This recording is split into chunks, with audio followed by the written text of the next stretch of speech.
তাৰ ভুলৰ বাবে দুৰ্ভোগ ভুগিছে গুৱাহাটীবাসীয়ে।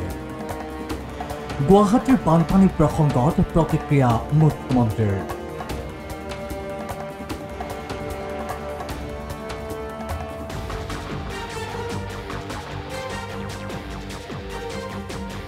গুৱাহাটীৰ প্ৰলয়ৰ বাবে চগৰীয়া USTM DPSৰ।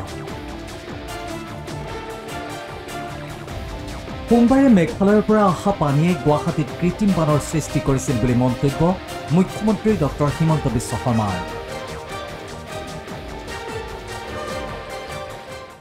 মেঘালয়ৰ পৰা পানী অভূতপূৰ্বভাৱে নামি অহাৰ কাৰণ হ'ল USTM ইউনিভাৰ্চিটি।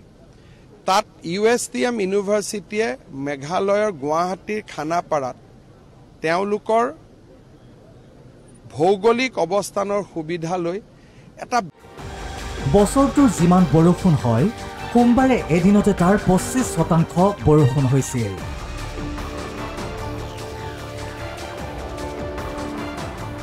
গুৱাহাটীত ইমান বৰষুণৰ পানী ধৰি ৰাখিব পৰাকৈ বৃহৎ নলা নাই, যাৰ বাবে দুৰ্ভোগ ভুগিব লগা হ'ল গুৱাহাটীবাসীয়ে।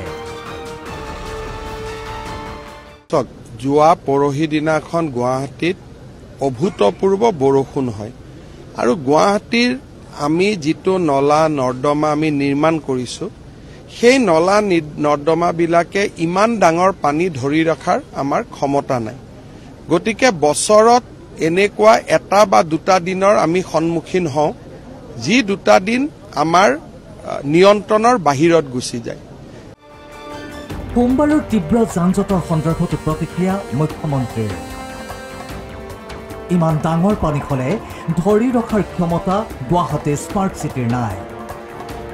গুৱাহাটীত কৃত্ৰিম বানৰ সমাধানৰ বাবে নেক্সট লেভেলৰ স্মাৰ্ট চিটি নিৰ্মাণৰ কথা মুখ্যমন্ত্ৰীৰ। ট্ৰেফিক জাম ৰাতিলৈকে হৈছে, কিন্তু পানীটো 2-3 ঘণ্টাৰ ভিতৰত 75% এৰিয়াৰ পৰা ওলাই গৈছে।